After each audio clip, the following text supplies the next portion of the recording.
नमस्कार प्यारे छात्रों, स्वागत है आप सभी का सार्थक एकेडमी इंदौर यूट्यूब चैनल पर। मैं रजत दांगी आप लोगों का पुनः एक बार आगमन करता हूं और हिंदी दिवस की आप लोगों को हृदय से बधाइयाँ देना चाहता हूं। आज हम लोग पढ़ेंगे हिंदी के अंतर्गत जो हमारी श्रृंखला चल रही है उस पर आज हम लोग शब्द शक्ति के संबंध में परिचर्चा करेंगे। तो सबसे पहले हम ये जान लेते हैं कि शब्द क्या होता है, तभी तो हम लोग शब्द शक्ति के बारे में बता पाएंगे। यदि हमको शब्द की महत्ता नहीं पता है तो शब्द शक्ति के बारे में कैसे बता पाएंगे। तो आइए जानते हैं शब्द क्या होता है। शब्द का आशय होता है शब्द, यहाँ पे वर्ण एक से अधिक होते हैं, ठीक है, दो वर्णों के मेल से, है ना, क्या बनता है, शब्द का निर्माण होता है। अब यहाँ पे जो शब्द होता है ये सार्थक होता है, ठीक है, अर्थात इसका एक अर्थ होता है, बिना अर्थ वाला कोई शब्द नहीं होता है। दूसरा स्वतंत्र होता है। कैसा होता है, स्वतंत्र। शब्द वही है जिसका एक अर्थ है और जो स्वतंत्र है, उसको हम क्या मानते हैं, शब्द मानते हैं। लेकिन अगर मैं कहूँ राम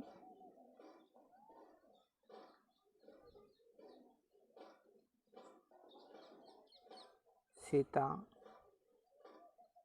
राम सीता और लक्ष्मण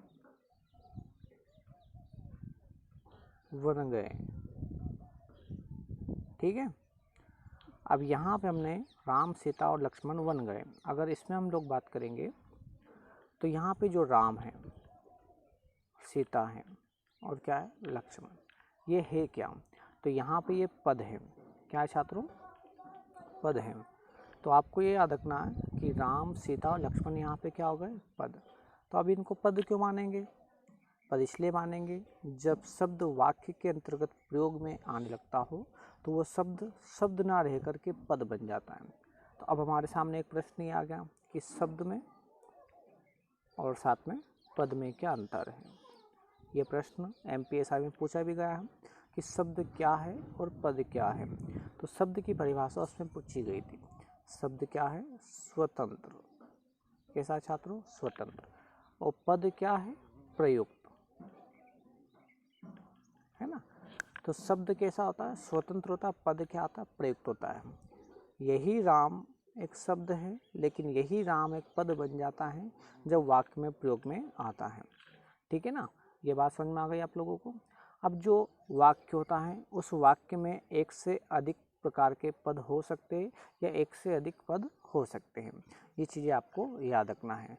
तो वाक्य क्या है, जो पद होते हैं, ये जो शब्द है वो पद के रूप में जब प्रयोग में आने लगे तो उससे एक व्यवस्थित क्रम के अनुसार जो संग्रहण हुआ है उसी को हम क्या कहते हैं, वाक्य कहते हैं। तो ये तो हुआ शब्द, पद और क्या, वाक्य, इन तीनों की परिभाषा है। आशा है इतनी बात समझ में आ गई होगी। अब हम देखेंगे शब्द शक्ति। तो सबसे पहले ये जानते हैं कि शब्द शक्ति जब इसका सामासिक विग्रह हम लोग करते हैं तो यहाँ पे इसका सामासिक विग्रह होता है शब्द की शक्ति। किसकी शक्ति, शब्द की शक्ति।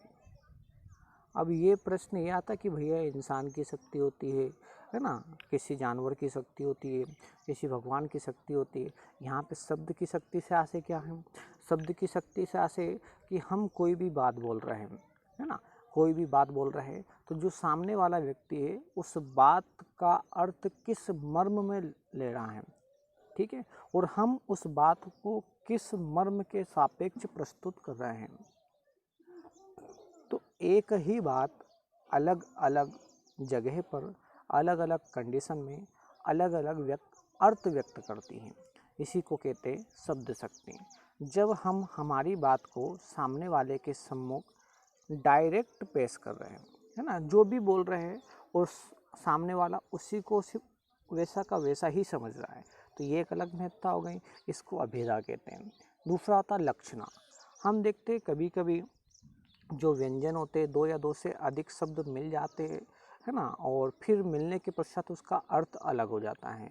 जैसे अपन एक एग्जाम्पल देखते हैं। मैं साइंस भी पढ़ाता हूँ, तो साइंस में एक छोटा सा मैं एग्जाम्पल बताता हूँ। HCl प्लस सोडियम हाइड्रोक्साइड, ठीक है। अब ये दोनों मिल गए तो क्या बन गया, एक तो बन गया आपका NaCl और H2।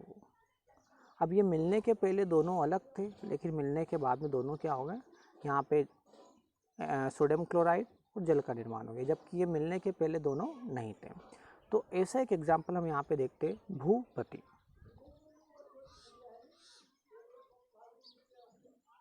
अब भू का मतलब क्या होता है, पृथ्वी होता है। भू का से क्या होता है, पृथ्वी। और पति का मतलब क्या होता है, स्वामी, ठीक है। अब इसका अर्थ निकाले तो पृथ्वी का स्वामी, जबकि ऐसा नहीं होता है। जब इन दोनों से मिला के भूपति बनता है तो भूपति का से क्या निकलता है, नरेश निकलता है, बोले तो राजा निकलता है, ठीक है। तो अब ये क्या होता है, जब 2 या 2 से अधिक शब्द मिल जाते हैं तो मिलने के पश्चात उनका अर्थ भिन्न हो जाता है। उसको हम यहाँ पे लक्षणा शब्द शक्ति कहते हैं, और एक ऐसा होता है व्यंजना शब्द शक्ति। तो आइए हम इनके बारे में, है ना, क्रमानुसार अलग अलग तरीके से जानते हैं। तो सबसे पहले देखते हैं शब्द शक्ति, इसके भेद कितने हैं। तो इसके 3 भेद बतलाए गए हैं। कौन कौन से भेद होते हैं, एक होता है अभिधा, दूसरा लक्षणा और तीसरा क्या, व्यंजना। तो शब्द शक्ति के मुख्य रूप से कितने भेद हो गए छात्रों, 3 भेद। क्या क्या, अभिधा, लक्षणा और व्यंजना। प्रश्न आता है कि शब्द शक्ति क्या है, और प्रश्न आता है कि शब्द शक्ति के भेद कितने हैं। तो आपको बताना है शब्द शक्ति कितने प्रकार की होती है, 3 प्रकार की होती हैं। अब आगे जानते हैं शब्द शक्ति की परिभाषा। तो कभी कभी प्रश्न ये पूछ लिया जाता है ना, कोई 2-3 परिभाषा दी जाती है, इसमें कौन सी उचित शब्द शक्ति की परिभाषा है। अब देखते हैं शब्द शक्ति क्या बताती है।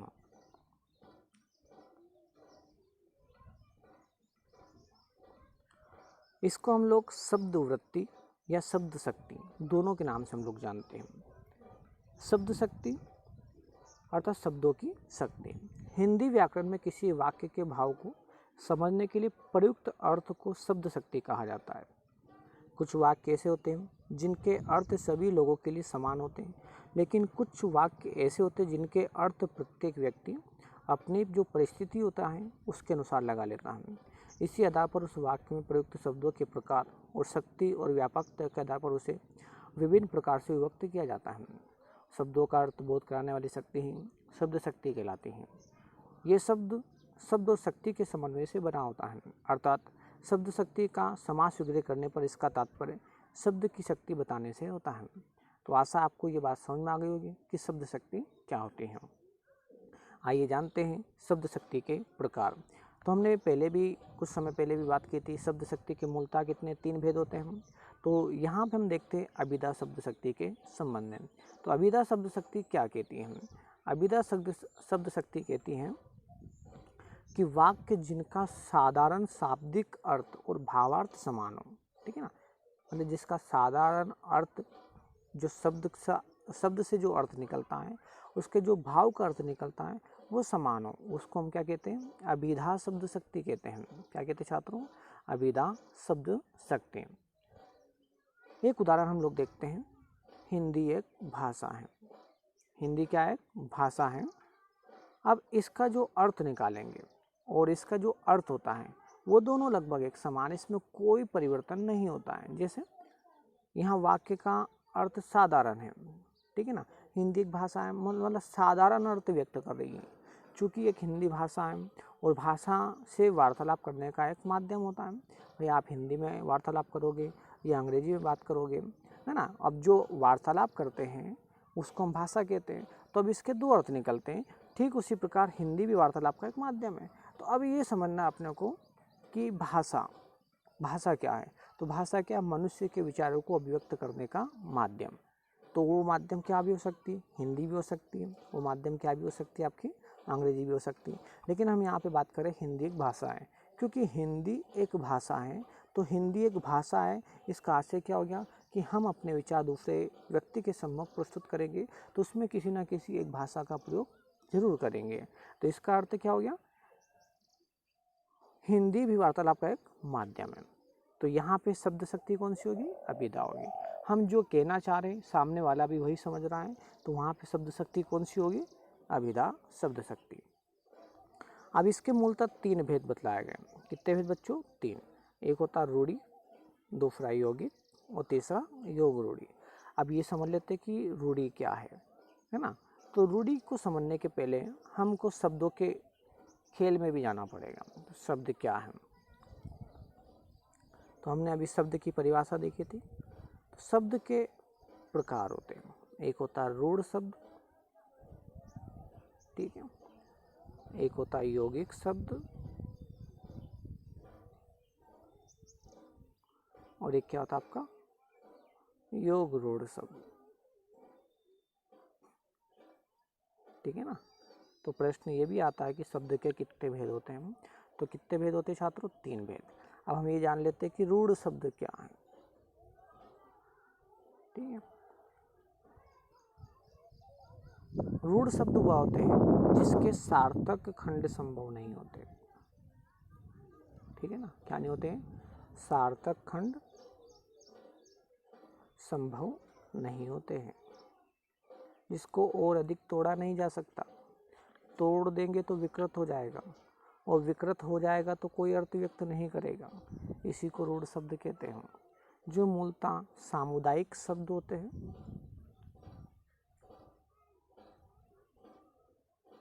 है ना, ये जो जातिवाचक संज्ञा होती है वहाँ पे मूलतः रूढ़ी शब्द का प्रयोग होता है।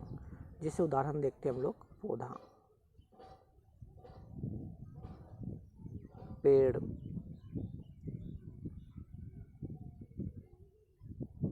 कुत्ता, ये आदि शब्द किस प्रकार के शब्द हैं, रूढ़ शब्द। तो हमने देखा अभिधा, क्या देखा, अभिधा। अभिधा में एक भेद होता है रूढ़ी, कौन सा था, रूढ़ी।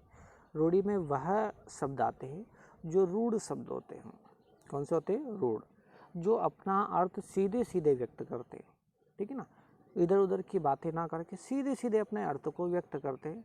वह शब्द कौन से होते हैं, रूढ़ी अभिधा शब्द शक्ति के होते हैं। आशा समझ में आ गया होगा। दूसरा होता है आपका योग रूढ़ी। कौन से होते हैं, योग रूढ़ी। योग रूढ़ी को समझने के पहले हम लोग देख लेते हैं यौगिक शब्द। कौन से देख लेते हैं, यौगिक। तो हमने जो शब्द हैं, अब शब्द एक ऐसे शब्द होते हैं जो यौगिक होते हैं। तो अब ये समझते हैं कि यौगिक क्या है। हमने संधि के बारे में पढ़ा है कभी, हम जानते हैं कि संधि क्या होती है। समास के बारे में हम लोगों ने देखा है,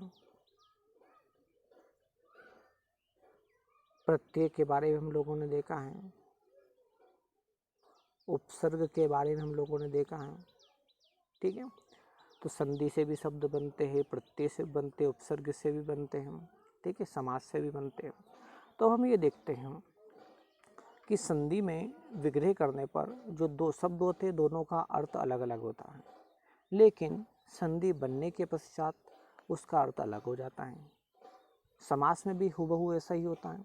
समासिक विग्रह करने पर जो 2 पद होते हैं दोनों का अर्थ अलग अलग निकलता है, लेकिन जब दोनों का समासिक विग्रह हो जाता है तो उसका अर्थ अलग निकलता है। ऐसे प्रत्यय के माध्यम से, ऐसे उपसर्ग के माध्यम से। तो जो यौगिक शब्द होते हैं, तो यौगिक शब्द वह शब्द होते हैं जो 2 अवयव के कारण बनते हैं। तो हमने एक एग्जाम्पल हमने बताया था आप लोगों को, भूपति वाला। कौन सा छात्रों, भूपति। अब ये जो भूपति है इसका अगर अपन विग्रह करेंगे तो एक क्या निकलेगा, भू, धन क्या निकलेगा, पति। अब यहाँ पे भूपति में 2 पद हैं, एक भू है और एक क्या आपका पति। तो भू का से क्या होता है, पृथ्वी, वो पति का से क्या होता है, परमेश्वर, जो स्वामी होता है। लेकिन यहाँ पे जो भूपति एक अव्यय के कारण बना हुआ शब्द है और इसका अर्थ क्या होता है, राजा होता है या नरेश होता है, ठीक है। तो इसका अर्थ अलग निकला। तो जब 2 पद आपस में मिल जाते हैं, मिलने के पश्चात उसका जो अर्थ निकलता है वहाँ पे कौन सा, यौगिक जो अभिधा शब्द शक्ति होती है वो निहित होती है। तो आपको याद रखना, समास में, संधि में, प्रत्यय में, उपसर्ग में कौन सी शब्द शक्ति होगी, तो वहाँ पे कौन सी होगी आपकी यौगिक अभिधा शब्द शक्ति। आशा ये चीज़ें क्लियर हो गई होगी आप लोगों को। अब आगे हम लोग बढ़ते हैं। एक होता है योग रूढ़, शब्द का भेद होता है योग। अब योग रूढ़ क्या है, जो अब देखो यहाँ पे दो चीजें निकल रही है, एक तो योग और एक क्या निकल रहा है रूढ़। हेतु यौगिक, यौगिक का मतलब योग के नियम से बना है, तो आपको यहाँ पे याद रखना समास, ठीक है। रूढ़ का से क्या है अर्थ,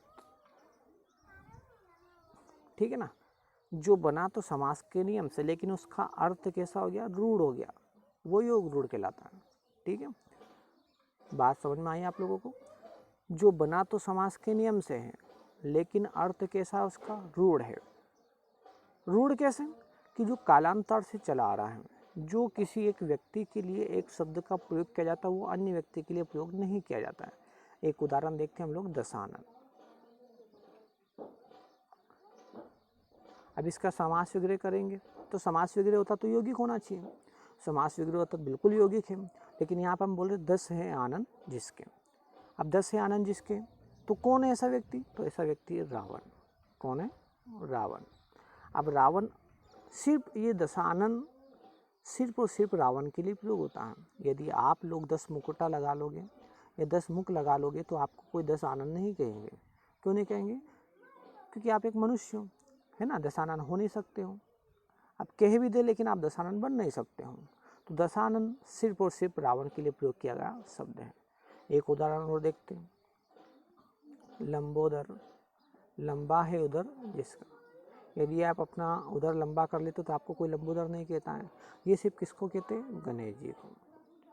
तो यहाँ पे दो बात आपको याद रखना है कि ये जो ऐसे शब्द होते तो सामासिक शब्द होते हैं, है ना, लेकिन अर्थ कैसा देते हैं, रूढ़ देते हैं। अर्थ कैसा देते हैं, रूढ़, इसलिए इनको क्या कहा गया है, योग रूढ़ शब्द कहा गया। आशा है आप लोगों को योग रूढ़ की परिभाषा और अर्थ दोनों समझ में आ गया होगा। अब योग रूढ़ में कौन से शब्द आते हैं, तो ये भी बात आपको याद रखना है कि जो बहुब्रीहि समास हम लोग पढ़ते हैं, कौन सा समास, बहुब्रीहि समास। तो बहुब्रीहि समास के जो पद होते हैं, है ना, बहुब्रीहि समास के जितने भी शब्द होते हैं वो सब कहाँ पाएंगे, आपके योग रूढ़ि शब्द के अंतर्गत आएंगे। आशा है इतनी बातें आपको समझ में आ गई होगी। आगे हम देखते हैं लक्षणा शब्द शक्ति। अब लक्षणा शब्द शक्ति क्या होता है, तो हम देखते हैं, हम आज पढ़ाई कर रहे हैं, है ना। अब पढ़ाई करते समय अब तुमको 3 महीने की प्रिपरेशन करना है, 6 महीने की करना है, 1 साल की करना है, लेकिन हमारा लक्ष्य क्या है, हमको एग्ज़ाम क्वालिफाई करना है। उसकी बेच की अड़चनों से हमको कोई ताल्लुकात नहीं है, ठीक है ना। तो यहाँ पे लक्षणा का आशय भी क्या होता है, माना कि कोई घटना घटित हो रही है, क्या हो रही है, कोई घटना घटित हो रही है, तो वहाँ पे हम एक लक्ष्य, है ना, जो टारगेट होता है, उस टारगेट को लेकर के हम कोई बात प्रस्तुत करते हैं। जैसे एक उदाहरण देखते हैं, सिंह अखाड़े में उतर रहा है। अब आप ये समझिएगा कि कोई सिंह मतलब शेर अखाड़े में कोई लड़ने के लिए थोड़ी जा रहेगा। यहाँ पे हम कोई जैसे अपन कहाँ पे, स्टेडियम में बैठे हैं। अब स्टेडियम में माना कि कौन आ गया भारत का प्लेयर, विराट कोहली हो गया, है ना, जडेजा हो गया, कोई भी है। अगर वो हम बोलते कि सिंह अखाड़े में उतर रहा है तो कोई विराट कोहली तो सिंह बन नहीं गया, आ रही बात में, कोई जडेजा सिंह तो बन नहीं गया, लेकिन हमने उसको सिंह की संज्ञा दे दी। क्यों दे दी, क्योंकि उसके हाव भाव जो गुण हैं वो लगभग उसमें जो ऊर्जा का संचार है वो सिंह की भांति है, इसलिए हमने यहाँ पे उसकी तुलना किससे कर दी, सिंह से कर दी। तो यहाँ पे सिंह अखाड़े में उतरा, इससे आशय क्या, कोई ऐसा वीर पुरुष है जिसके जो गुण हैं वो किसकी भांति है, सिंह की भांति है। तो उन गुणों की तुलना की गई है जिससे हमको उस व्यक्ति का बोध होता है, उस व्यक्ति के गुणों का बोध होता है। ऐसे शब्द शक्ति को हम क्या कहते हैं, लक्षणा शब्द शक्ति। अब यहाँ पे वाक्य, अब इसकी परिभाषा समझ लेते हैं। यहाँ वाक्य का साधारण अर्थ और भावार्थ भिन्न होता है। जो हम साधारण रूप से बोलते हैं, जैसे शेर है तो शेर का अर्थ तो सिर्फ शेर निकलता है, कि इसका जो भाव का अर्थ निकालेंगे तो यहाँ पे सिंह का जो अर्थ निकलेगा वो क्या निकलेगा, व्यक्ति निकलेगा, मतलब कोई वीर पुरुष निकलेगा, ठीक है ना। तो जिसका साधारण अर्थ और भावार्थ क्या होता है, भिन्न भिन्न होता है, वहाँ पे लक्षणा शब्द शक्ति होती है। जिस वाक्य का सामान्य अर्थ कोई महत्व रखता हूँ, है ना, जिस वाक्य का सामान्य अर्थ कोई महत्व रखे अथवा नहीं, लेकिन वह वाक्य किसी संज्ञा तो सर्वनाम की विशेषता प्रकट करने के लिए प्रयुक्त होता हूँ। संज्ञा बोले तो मनुष्य, मानव एक क्या है, संज्ञा है। वह तो वह क्या, सर्वनाम है। अब इन शब्दों की विशेषता करने के लिए जब कोई भी पद का प्रयोग किया जाता है तो वहाँ पे लक्षणा शब्द शक्ति होती है, ठीक है। आशा है बात समझ में आ गई होगी आप लोगों को। जैसे सिंह है, सिंह है एक प्रकार की क्या, संज्ञा। अब इस संज्ञा का प्रयोग हमने कहाँ किया है, इस संज्ञा का प्रयोग किया हम लोगों ने कहाँ पे, मानव, या फिर क्या कहेंगे, वीर पुरुष। तो वीर पुरुष क्या है, एक प्रकार की संज्ञा,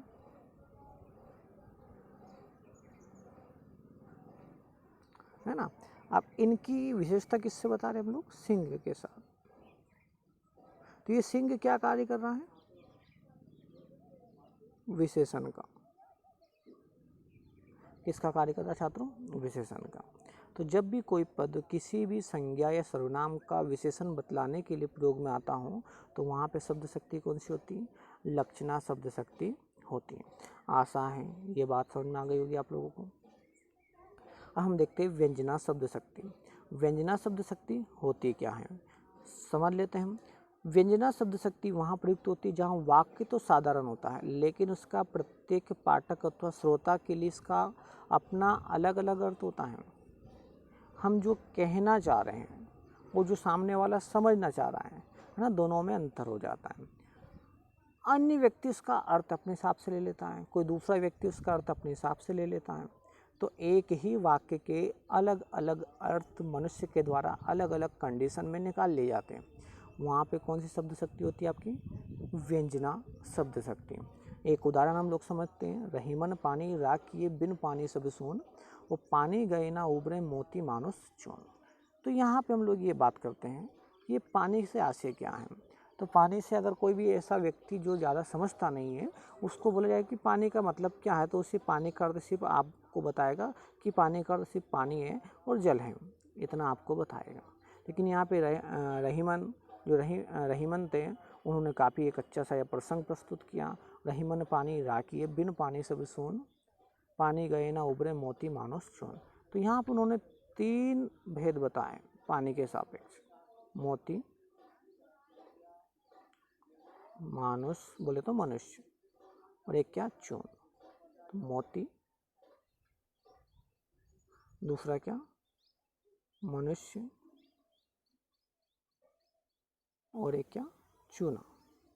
अब यहाँ पे जो पानी है वो पानी मोती के सापेक्ष, तो रहीमन पानी राख के बिन पानी सब सोन। तो कौन कौन किस किस का कोई महत्व नहीं है, शून्य है, मतलब शून्य है, इनका कोई महत्व नहीं है। किसका, मोती का, किसके बिना, पानी के बिना। तो अब इसमें कोई, मोती में तो कोई पानी होता नहीं है, तो मोती में क्या होता है, मोती में होता है चमक। क्या होती है, ठीक है।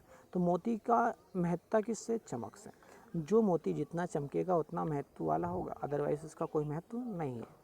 मनुष्य, ऐसे बहुत सारे मनुष्य भारत में लगभग 140 करोड़ हो चुके हैं, लेकिन सबकी प्रतिष्ठा नहीं है।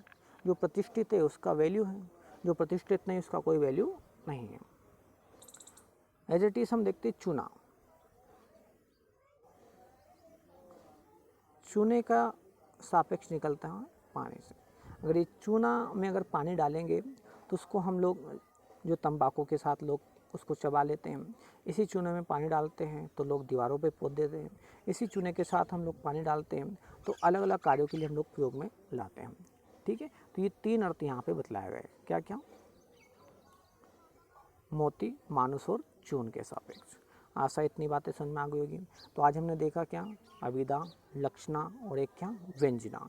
अब ये तीनों पढ़ने के बाद कुछ क्वेश्चन है जो हम लोग यहाँ पे सोल्व करेंगे, और आप इसी प्रकार से यथावत हमारे यूट्यूब चैनल पर बने रहिएगा ताकि हम लोग आपको अच्छी से अच्छी जानकारी प्रोवाइड करते रहेंगे। तो 2-4 क्वेश्चंस हम लोगों ने इसमें इसको समझने की कोशिश करेंगे। पहला क्वेश्चन है हमारा, जब वाक्य या कविता में कोई शब्द अपने मुख्य अर्थ या शब्दकोशीय अर्थ प्रकट करता है तो वहाँ कौन सी शब्द शक्ति होती है?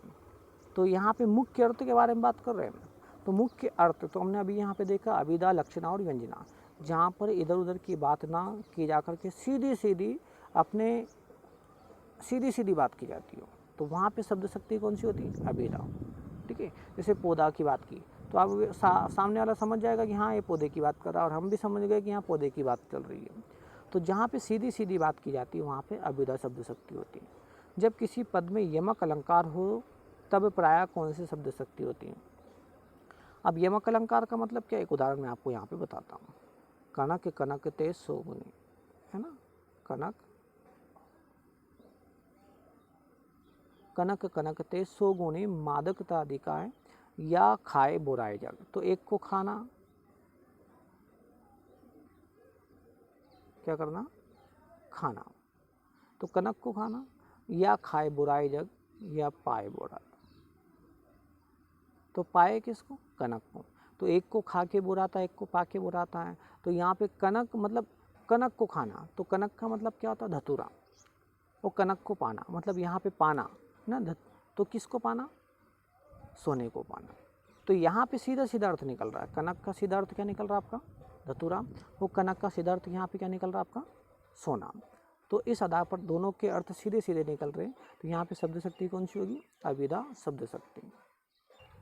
कहती हुई उत्तरा के नेत्र जल से भर गए ना। अब इसमें हिंद के कणों से पूर्ण मानव हो गए पंकज नयन। कहती हुई उत्तरा के नेत्र जल से भर गए, हिंद के कणों से पूर्ण मानव हो गए पंकज नयन। अब इसमें कौन सी शब्द शक्ति है? उत्तरा, ये जो प्रसंग है कहाँ का प्रसंग है? जो महाभारत है, महाभारत का प्रसंग लिया गया है। कहती हुई उत्तरा के नेत्र जल से भर गए, हिम के कणों से पूर्ण मानव हो गए पंकज नयन, है ना, ऐसा है। इसमें जो करेक्शन है, हिम के कणों से पूर्ण मानव हो गए पंकज नयन। तो यहाँ पे जो उत्तरा है, उत्तरा के जो नेत्र हैं उसमें क्या आ गए? जल। जल कहाँ से? सीधा सीधा क्या है यहाँ पे? अश्रु से है। ठीक है ना। कोई भी सामने वाले व्यक्ति को कहेंगे आंखों में पानी आ गया, तो हम समझ जाएंगे कि आंखों में कोई पानी नहीं आया, आंखों में क्या आ गया? आंसू आ गया। तो यहाँ पे सीधा सीधा अर्थ है अपना, सीधा सीधा हम लोग क्या कर रहे हैं? उस आंसू के बारे में वर्णन कर रहे हैं। लक्षणा शब्द शक्ति तब होती है जब क्या होता है? शब्द के मुख्य अर्थ लेने में बाधा पड़े। ठीक है, लक्षणा।